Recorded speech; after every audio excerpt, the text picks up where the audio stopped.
de tout reprogrammer. On ira, on saura sauver notre existence, se donner une chance de tout effacer. On ira, on saura sauver notre existence pour refaire un monde sans danger. Comme Lyoko, tout reprogrammer. Comme Lyoko. Hello, and welcome to Return to the Past, a Code Lyoko retrospective. We are the internet's premier Code Lyoko podcast because we are the first, the only, and the best. I'm David, and I think about you in the shower. I am Mary, and I am presently in David's house. I'm Ben, and this is my favorite store on the Citadel. Woo! I did not understand that reference. It's from Mass Effect. I'm not a Mass Effect player. Well, you should be. I'm sure I should be, I just don't have anything that can play it, reliably at least. Well... I've heard nothing but good things, especially about the ending of Mass Effect 3. Yeah, everybody great. was satisfied. Yes. Yes. Oh yeah, Ben, did I tell you I finished Mass Effect 3? Congratulations! I'm sorry. Yeah, I felt a bit like Shinji Ikari in that moment. Yeah. I have also not seen Evangelion, so I'm a little lost. That's Well, okay. basically, congratulations. Yeah. I'm sorry. Congratulations! Congratulations! Congratulations! Congratulations. Oh yeah! Congratulations! Congratulations. Yeah, I've seen that. Is that really the end of it? Up until the movies, which are a different brand of awful. Yes. Oh. Is it as bad as the third Madoka Magica movie? I don't really know how to compare the two. They're each their own special brand of terrible. Yeah. Yes. Speaking of anniversaries, welcome to our 4-episode anniversary. Yay! Congratulations! Woo! Sorry for our skipping a week 2 weeks ago. As I mentioned earlier on, I am presently in David's house because I am on vacation visiting him. Yes! We are making egregious sloppy kissing noises and weirding Ben out. Yes, it's pretty terrible. Please, someone come save me. So last week you should have been able to hear episode 3, Holiday in the Fog, and now we are up to episode 4, Logbook, which we just watched earlier this afternoon. And I was right, it was a good episode. And I was pleasantly surprised. It was a good episode. I was completely wrong. I was, as usual, misremembering a completely different episode. But yes, this episode was pleasant. I enjoyed it. I feel so validated. I've been telling you guys for a month that Logbook is legit. I feel I feel chastised. Well, what do you guys like about it in general terms? In general terms, I don't know, it had a very clear thread of plot, and within that thread of plot, we learned a lot more about the characters, and we learned a little more about really the whole emotional story arc of the show. Absolutely. If that makes sense, and I got all that from just this little episodic bit that, in a sense, is very tropey. 2 words. Ship tease. Pretty much. This episode ships Ulrich Sissy, Ulrich Yumi, Odd Aelita, and Yumi Jeremy. Or ship teases them, anyway. There's also a little bit of Odd Sissy thrown in there. There is, I if didn't you catch look hard that. enough. There is, if you look hard enough. At Sissy's nose, because she does not have a nose job. That's probably my favorite. You will soon understand that reference, dear listener. Unless you have already watched this, which, as I will remind you, you can do so at, I believe, the YouTube channel Code Lyoko English Official US, or if you speak any number of other languages, you can also hear it in your native language, including French, Spanish, Turkish, etc. So, let's see. The first thing I noticed about this episode is that I think it was dubbed out of order with the previous two, because... Yeah, the old Odd and the old Sissy are back in full force. They are. And did we hear Mr. Dalmas talk? We did not hear Jean-Pierre. No, but we heard his voice like 5 different times in 5 different characters. We sure did. We sure did. Mr. Delmas voices everyone in this episode, including Sissy and Odd. So, yeah. Just Mr. Delmas. It was a very surreal episode. Well, the bus driver sounded a lot like Mr. Dalmas, didn't he? He did. He looks like Mario. And so there actually is a character that's very obviously based on Mario, but we won't meet him until next season. Yeah, Mr. By Delmas. Mario, I mean Super Mario. Mr. Delmas also voices the teacher, who we will later know is named Mr. Fume, but At least I presume that's how you pronounce French Oh, things. the one that looks like Rick from Rick and Morty. No, No, although, yes, he also voices that teacher, but no, he's the one with the scarf and the black hair and the glasses. Oh, yes, Oh, that the guy. hipster teacher. You know, Yes. the other guy is Gustave Charin, and he actually appears later with a completely exaggerated French accent. It's great. Yes. Why is he the Frenchiest of all these Frenchmen? Don't ask questions. Definitely don't ask questions. So the big subplot of this episode is that Ulrich has lost something very important. I would call that the plot, not the subplot. Well, In this episode, Lyoko kind of takes a backseat to the relationship drams. more like many backseats. Ah. Stay tuned. It's a bus, get it? Why are we referencing a bus? Well, You're gonna you'll find know. out. Stay tuned to find out. Or you may have already found out. Yeah, exactly. Either way, Ulrich is looking through his stuff. He's trying to find something. Curiously, in their drawers, they also have a Game Boy and a pair of nunchucks. An original Game Boy, a 1989 Game Boy. You guys don't? I never had a Game Boy. My only handheld video game thing is a DS Lite, which I almost never play. Well, do you at least have nunchucks like a sensible human being? I have Wii nunchucks. We'll work on it. Yeah, I have two of them. I can maybe duct tape them together and go ninja go. We'll keep working. It's a work in progress. We'll that'll be our new segment, the Give David Nunchucks update. My continuing ninja training. Exactly. Next step, perfecting the Naruto run. Yeah. Oh, jeez. Completing the Naruto run in under Should 8 parsecs. I get me some of those weird toeless shoes? Sure. Why the heck not? Fun fact, the only reason the characters wear those ridiculous toeless shoes is because the author of the manga likes drawing feet, by his own admission. So now you know. Thanks for letting me know. My life is so improved by knowing this information. I had a feeling you would appreciate it, so you're welcome. Okay. Either way, Odd takes off for breakfast without him because he wants to eat. What was it? He said it out loud. 8 pieces of toast and 3 bananas? Yes. Odd eats everything. That sounds like a gross breakfast. I wouldn't want that. By the way, he says toast. I don't know how one serves a croissant in France, but I'm pretty sure that Jeremy is eating croissants. So that struck me as perhaps another one of those ham-handed attempts at Americanization. Later on they do refer to croissants as croissants. They do, but I think that's season 2. Also, we're about to see the most egregious example in the entire series, I think. Oh, yeah, the address? Yes. Well, I think that's the second most egregious example. The most egregious example is when they actually talk about France Oh, yes. as being a separate country and not where they live. Right. But that will probably be the title of this episode.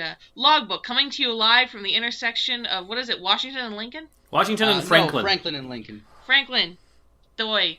Let's see. And Ulrich gets out of the room later because he can't find whatever he's looking for. And Sissy's waiting for him out there. And then, all of a sudden, the rest of the gang see Ulrich hanging out with Sissy. And it's Just sitting on the scandalous. It's scandalous. Ulrich with Sissy?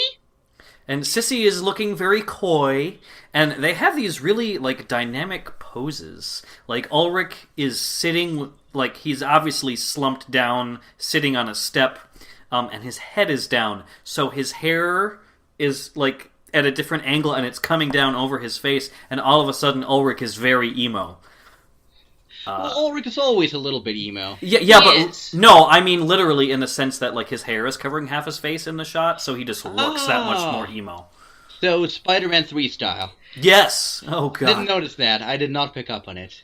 Yes, he just looks very, very seething with rage, and Well, he's not seething with rage. He's more like glum. He's bummed out. Standard Ulrich fare. yes, exactly. But Sissy looks pleased as punch, and the others aren't really sure why. So later after class, as Sissy walks out with Ulrich arm in arm, Odd pulls her away, and then Jeremy pulls Ulrich aside to find out what's happening. So we have these two little side-by-side conversations, and Jeremy's like, "What the F, dude?" I mean, that's not really what he says, but that's what he's saying in his soul. In his heart. We discover that, what does Ulrich say? I'm in a jam. And he's like, I'm in a really big jam. Ulrich is being blackmailed. Yes, he is. It turns out that he keeps a diary, or as one might call it, a logbook of some kind.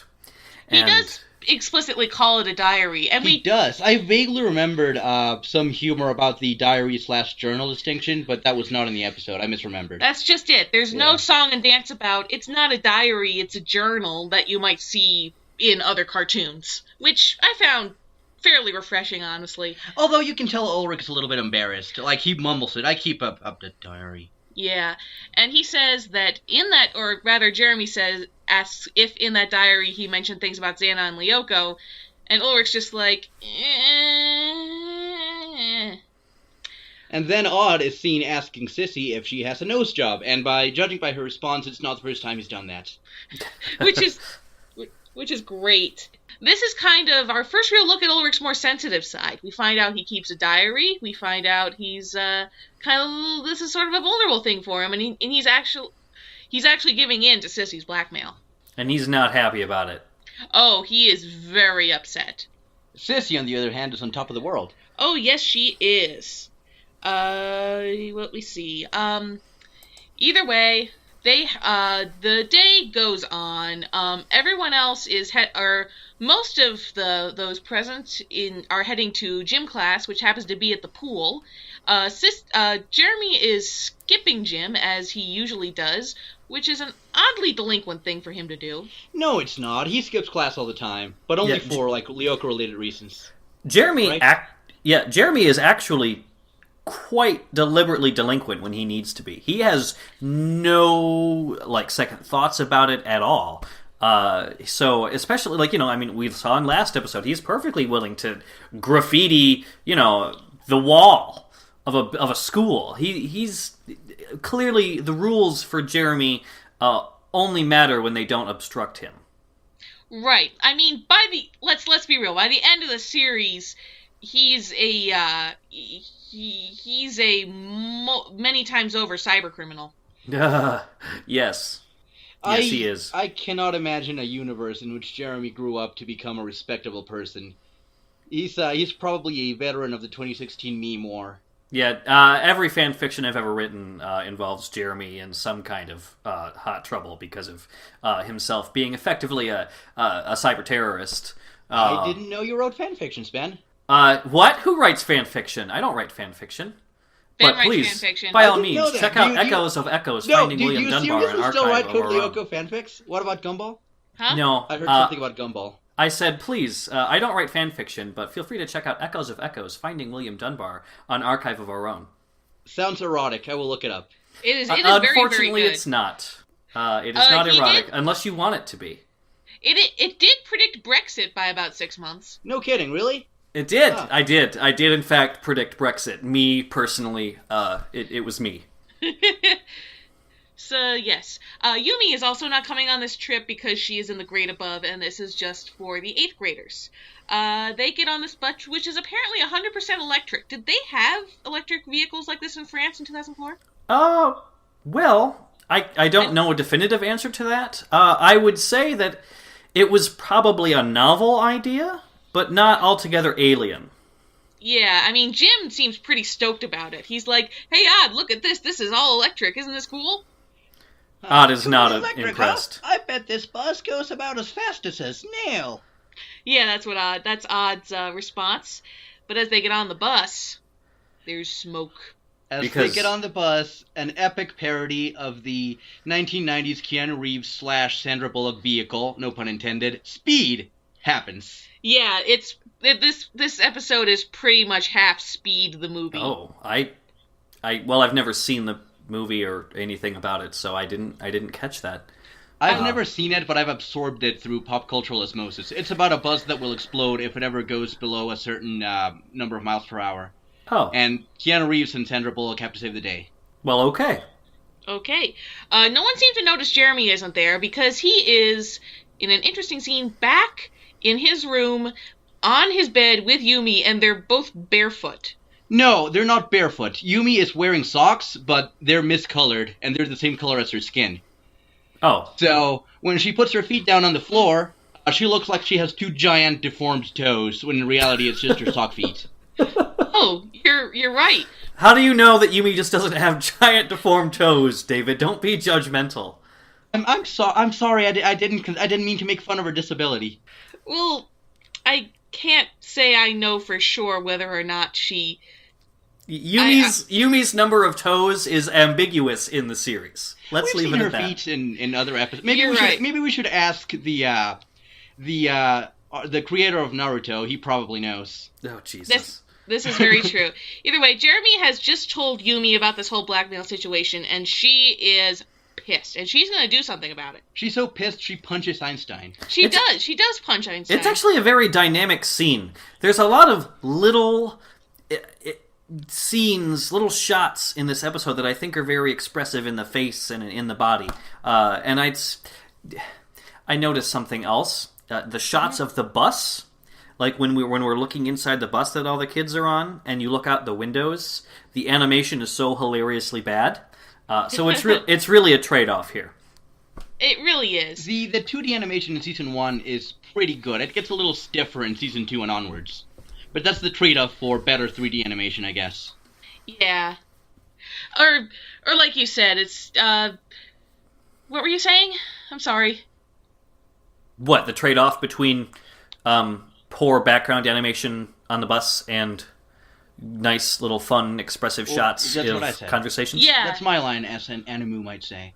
Yeah, I think you were both talking about two different trade-offs in the show, but there are many I think Ben meant that the main characters all look great, but the background characters look very, not great.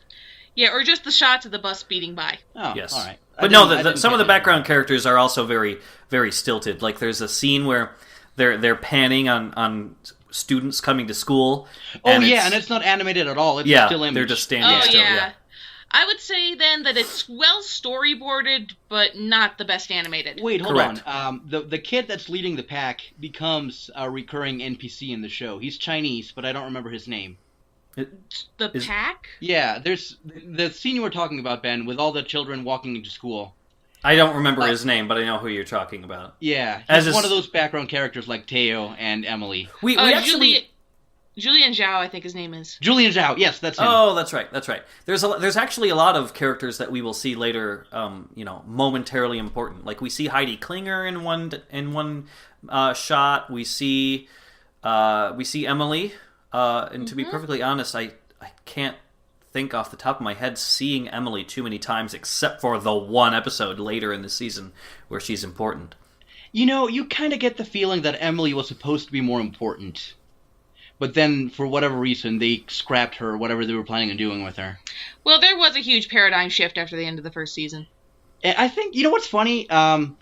If there wasn't a paradigm shift, I wonder if Emily would have been, like, the female answer to William. I wonder. But you don't know about William yet, do you, dear listener? Who's William? Is he... He is a character created by a fan on the internet that was shamelessly stolen by Moonscoop. This is a reference to a weird YouTube video from about, I'm going to say 10 years ago. Good lord. I can't believe... anyway. I can't believe it... Oh my goodness. What? Code Lyoko ended 10 years ago. Yep, it sure did. We are old now. So I remember when America was a democracy. Oh. Now you're both sad. I win. So anyway, happy fun time Code Lyoko. Everybody, where people are getting blackmailed and, trapped on a bus. Yes. Well, they don't know they're trapped yet, but they are trapped. Either way, Jeremy goes down to Lyoko to work on the materialization. Or, I don't think he knows there's a tower activated. No, not yet. Not yet.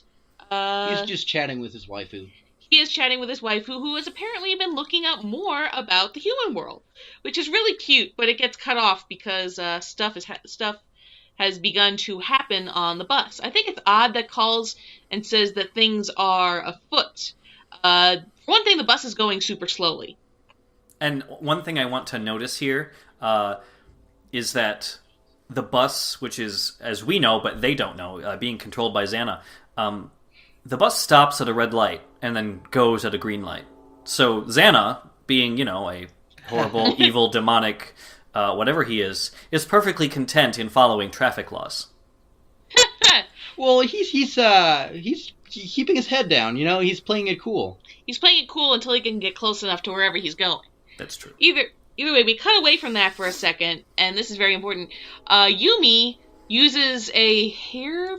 Is that a set of lockpicks or a hairpin? No, that's a hairpin. Yeah. It's a hairpin. She uses a hairpin to break into Sissy's room, and this is not the last time we will see these kids pick locks. I think at least Ulrich has an actual set of lockpicks. Yumi gets some very nice, body language and facial expressions in this one scene. Oh, yes, she does. She's very expressive.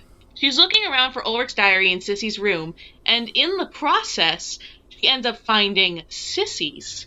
She finds it hidden in a giant pillow that's a heart that says, "I love you" on it with little arms. That's where I keep my diary. Do you now? Yeah, and a giant pillow that says, "I love you" with little arms. Yeah, And she starts reading it, and there's actually some really cool animation here. Yeah. As it almost looks like an oil painting version of the usual animation. It doesn't look quite like an oil painting. It looks more like, I don't know what that's called. Imagine the video from Aha's Take On Me, but with color. Yeah, that.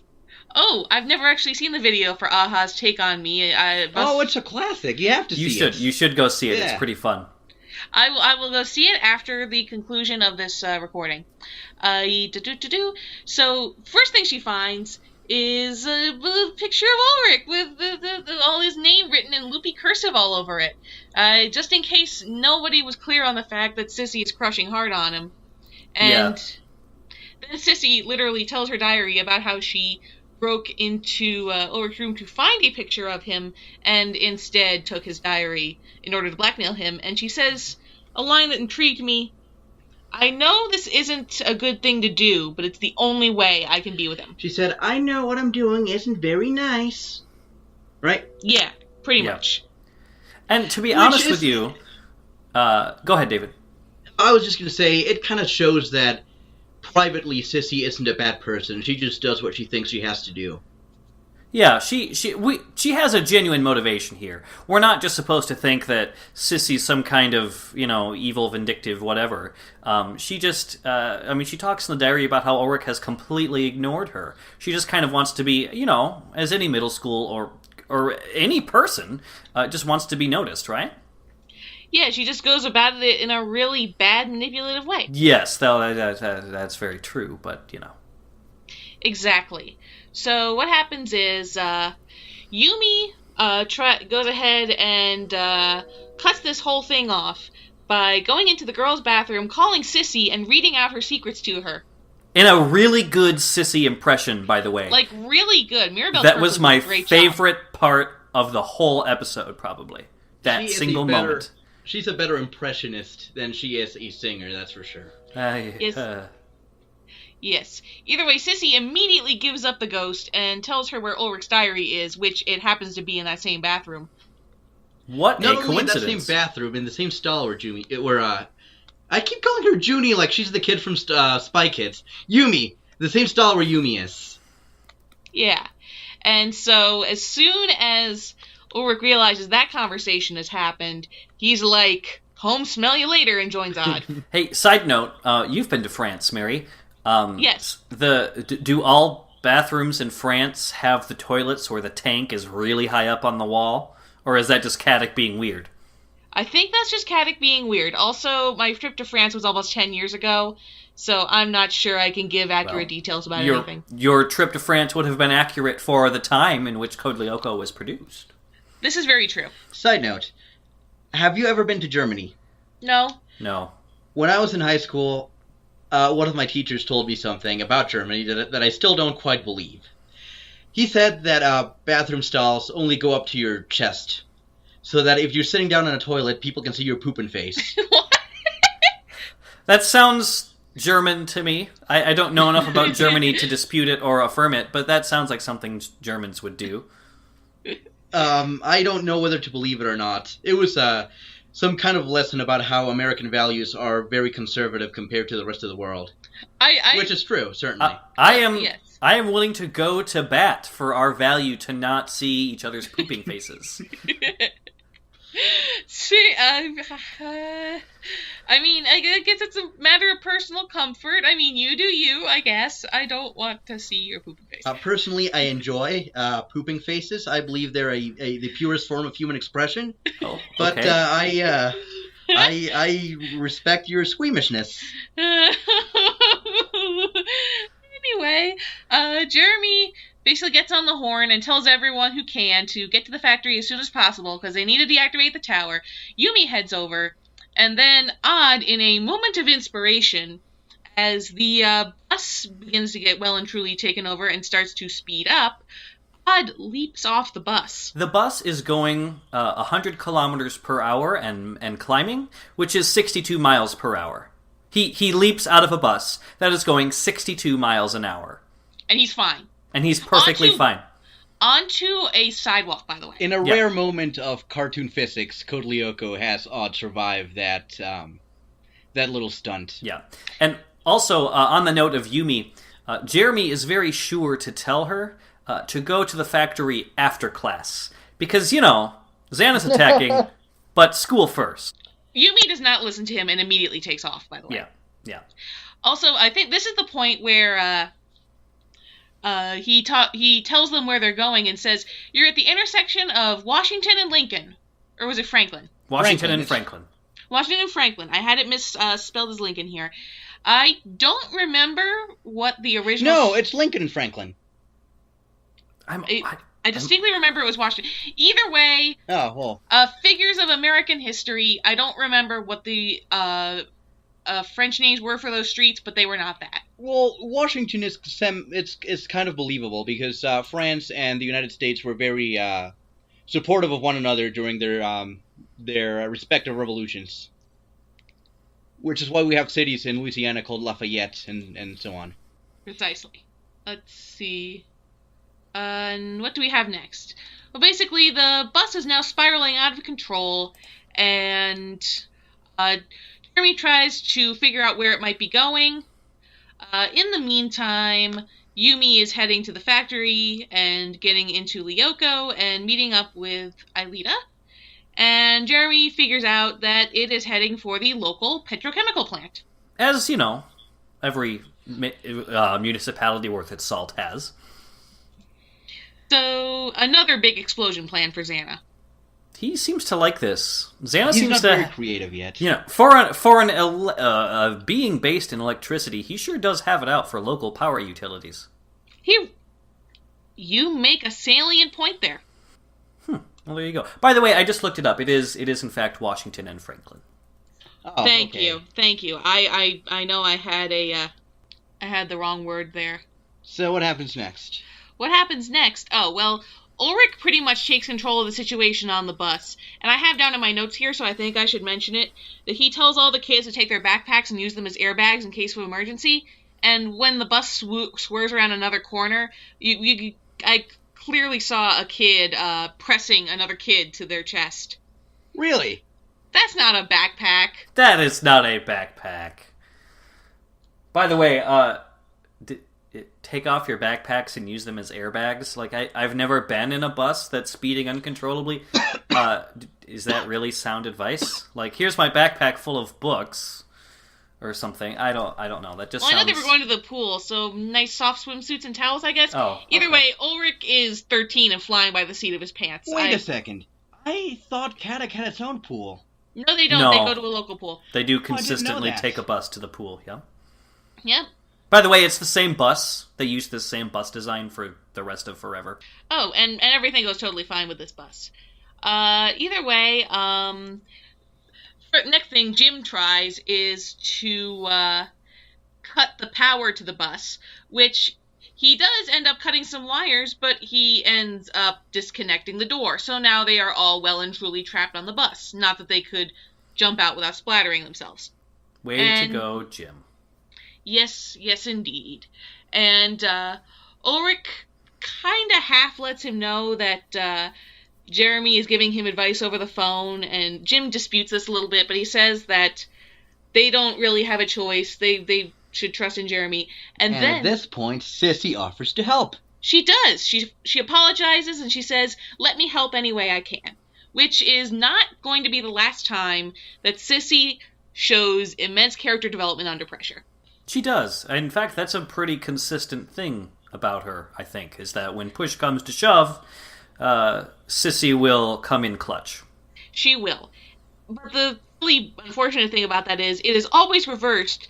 So even over a year later, Sissy never has that kind of a pressure applied to her, and she's still pretty shallow and sheltered and bratty. Either way, they go ahead for a little while as they head for the petrochemical plant, alternately shoving each other to and fro on the bus and trying to stop it. Meanwhile, on Lyoko, Yumi and Aelita go to the desert sector. Or rather, Yumi goes there and Aelita is there waiting for her. exactly. So they head for the tower, and then they see storms are brewing. Dun-na-na-na-na. It's not a storm, it's a tornado. Dun-na-na-na-na. Dun-na-na-na-na. Na. Dun-na-na-na-na. What's happening? It's that was Sandstorm by Darude. Yeah. Oh, I don't know much about I'm very illiterate when it comes to music. Either way, this is something I think we never see again, right? No, this is the first and only time that we see Xana brewing up a sandstorm. No, it's not. There's Isn't another it? episode where the same thing happens, and when the storm clears, there's a huge army of crabs there in its place. Oh, you're right. You're absolutely right. David, you are schooling us with Logbook. I feel I schooled. remember more than I thought I would. I thought you guys were bigger fans of Code Lyoko than I was, but you've shown me different. Well, the thing is, before I started this podcast, I hadn't seen it in an extremely long Well, time. I think I'm the only one here who owns the whole series on DVD, right? You are right. That is very true. Yeah, maybe that's why. That is very true. I am very jealous of your DVDs and 'Cause- your foresight in getting them. To be honest, yeah, it's hard to have assembled that entire collection because, they weren't in print for a long time and they were all kind of scattered and weird. And they're out of print now. Yeah. The only way to watch the show, it's not even on Netflix anymore. The only way to watch the show is on YouTube, which you can do illegally, as Mary has said. Yeah, but you have these nice shiny DVD boxes, which are really cool. Either way, they get caught in the sandstorm. There's a mega tank hanging around in there, and Jeremy cautions them to be careful where they're going, because if they fall into the digital sea, they're lost forever. Which I think is the first time it's said out loud. It is the very first Yeah. time. It's the introduction of the digital sea. Yes. So eventually the sandstorm clears, and they're left on this little island in the middle of nowhere with the digital sea all around. Xana has caused the surface of the desert to crack, and so onto these little floating islands. And Aelita, of course, as we learned, has the power to alter the landscape as well.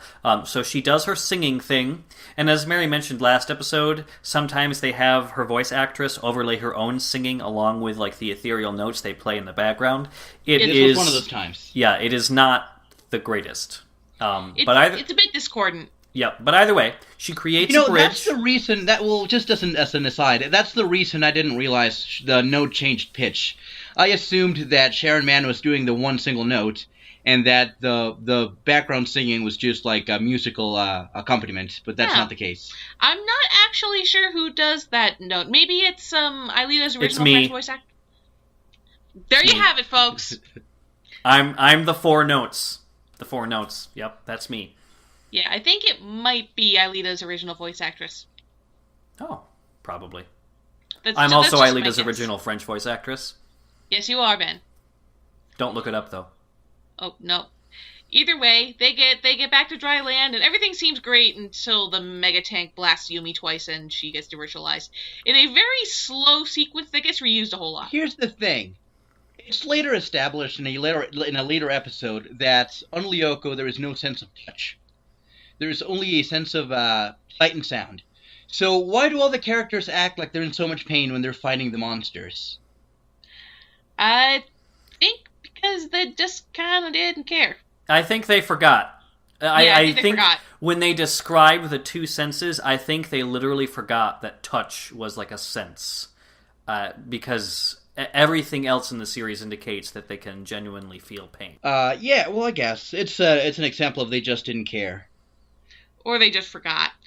Either way, Yumi is devirtualized, Odd shows up, and gets virtualized, and Aelita, in a very cheesy way, says, "Welcome to our world!" Is that the only... Wait a second. No, has the moment, the capital M moment, happened yet? That's just before that moment. I don't remember why it is. Why does Aelita fall on top of Odd? You know what? I don't remember. I must have mentally blocked that out. They land in a compromising position. They do. The show really likes this position. It also likes putting the girls on top.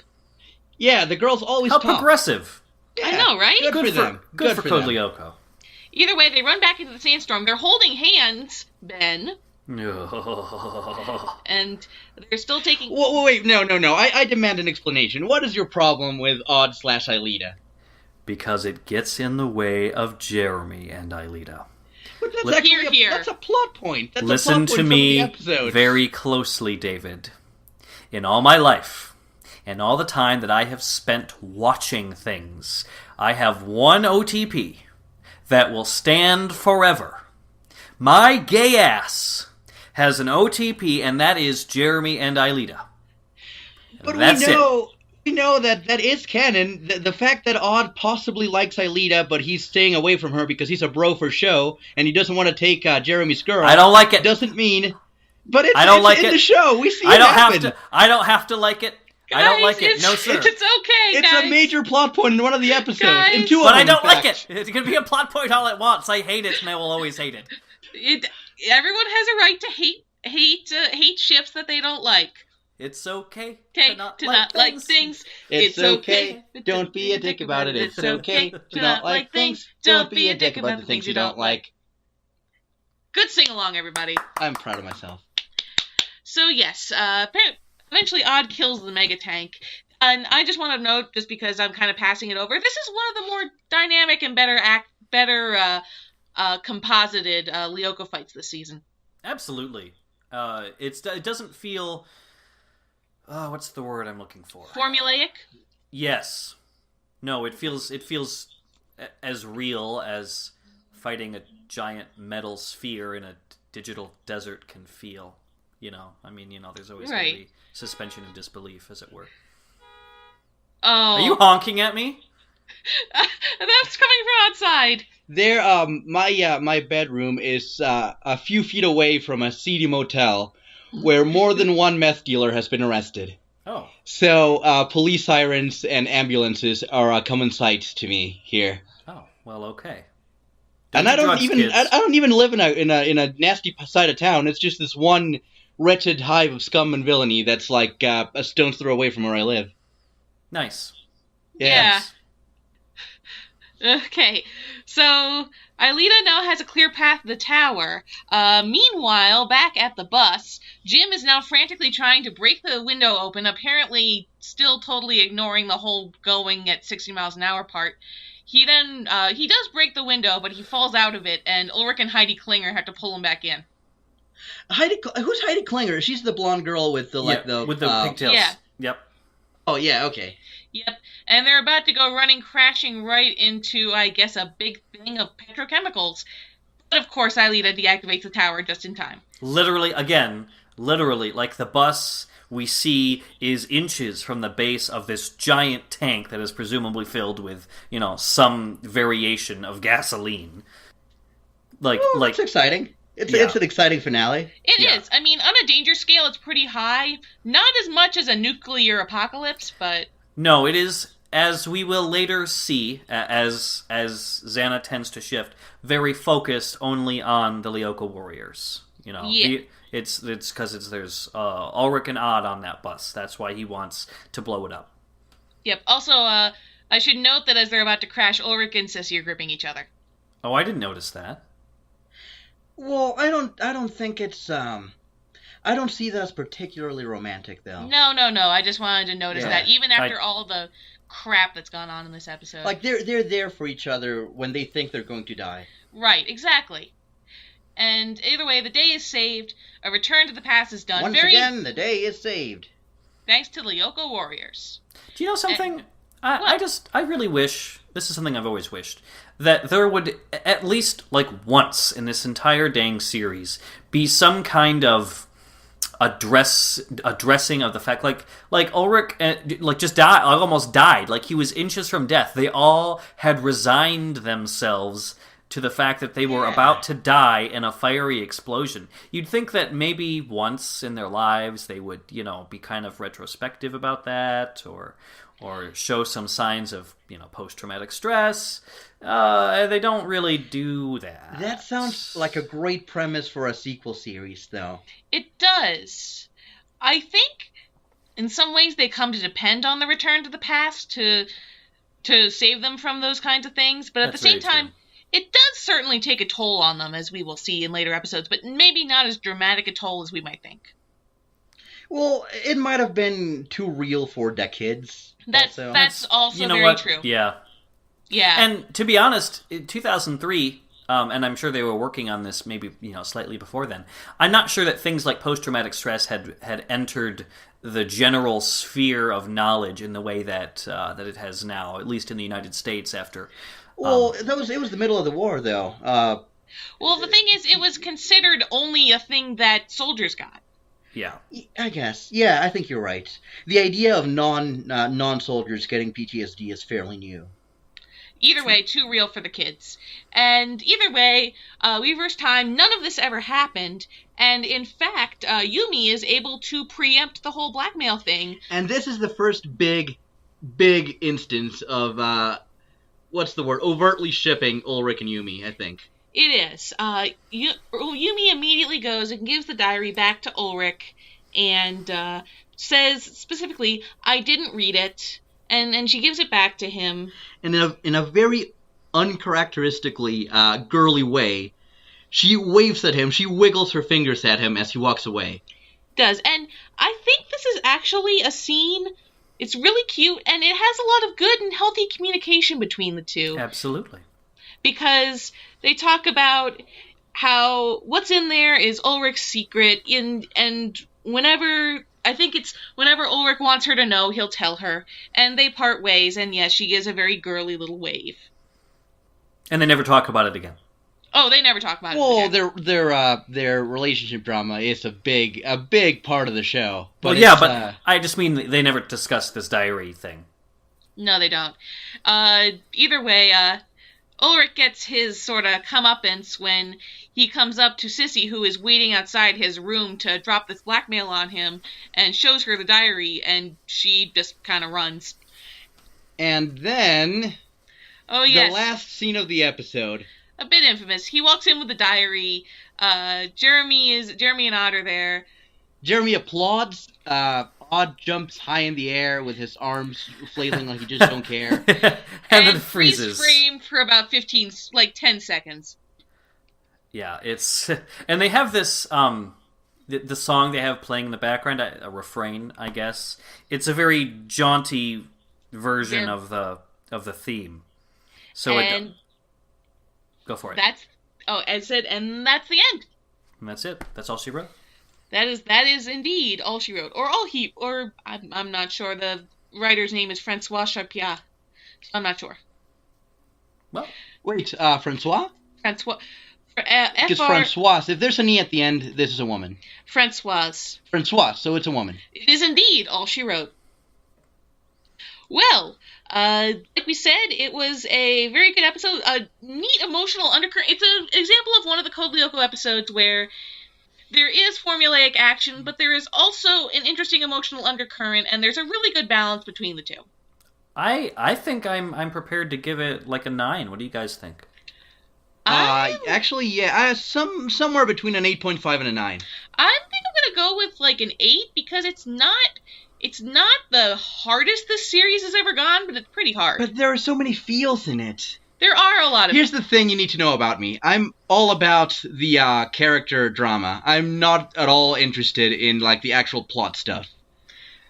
Well, so I'm interested in the formula and the ways in which it can be tweaked. Well, here's the thing. I think I retroactively became that way because there comes a point when you realize that a lot of the big plot points of the early seasons aren't going to be satisfactorily resolved. It's kind of an X-Files kind of situation, you know? It's fair. So it's I'm into it for all the human drama, the friendships, the romance, all that stuff. That's what I'm into. That's what I like about the show. That is very fair. So let's see. Next week we will be doing Big Bug, which I genuinely remember as not being that great. Big Bug. That's the one about the train? Yeah, it's the one about the two trains that are about to slam into each other. I can't say I remember anything else about the episode. I don't remember that being a season 1 episode. Was there another? Oh, I remember this one. This is the one where we see the Lyoko warriors at probably their most uncharacteristically cruel, actually. Oh, that's the one. The prank, huh? The prank they play? Yeah, the prank they play on Sissy. They play a really, really, really mean prank in this episode. Wow, you guys, I'm completely, I don't remember anything about this one. And they do it unprovoked, too. Yeah, no, they take vengeance on Sissy, whether she knows why they do it or not. You will see that next week. And thank you so much for sticking with us all this time. Have I ever mentioned, well, I guess I don't really need to talk about it until we finish season 3. But I have a theory that the show Oban Star Racers, which incidentally is getting a sequel series, or so it seems, is secretly a sequel to Code Lyoko, and I have a pile of evidence to back that up. But that won't become relevant until season 3, so I'll put that out there to tantalize you, dear listener. Maybe we can, maybe if this Oban Star Racer sequel comes to anything, we can... Well, we don't have to wait for that to talk about the theory. The show itself already exists. That is the fair. Original. And now I'd like to give some acknowledgments and some information about us.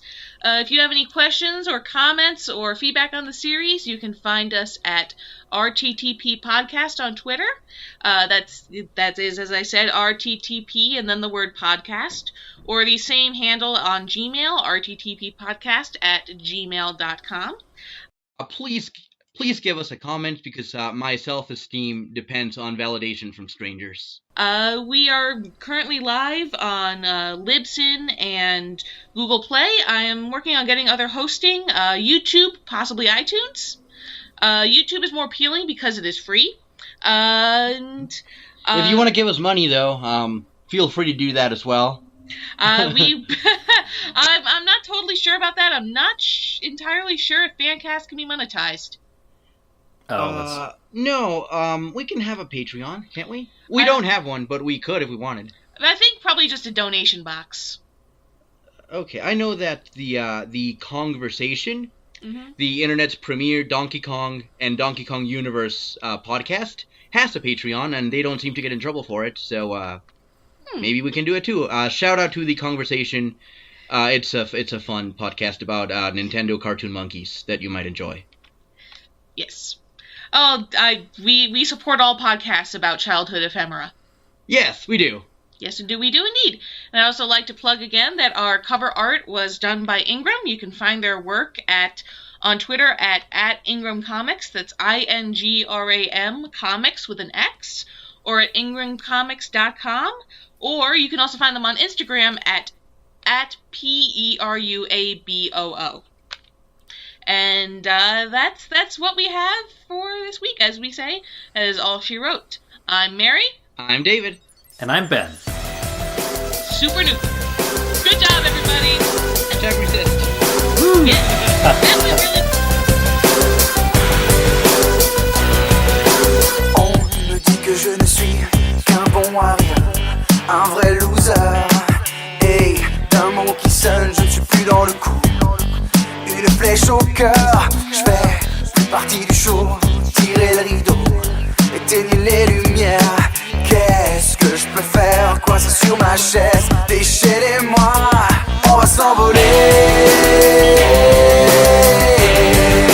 Plus pour faire retrouver le soleil. Je suis déjà parti, les ailes en bataille d'un ange déchu. Plus que quelque part, une dernière porte, laissez-moi passer.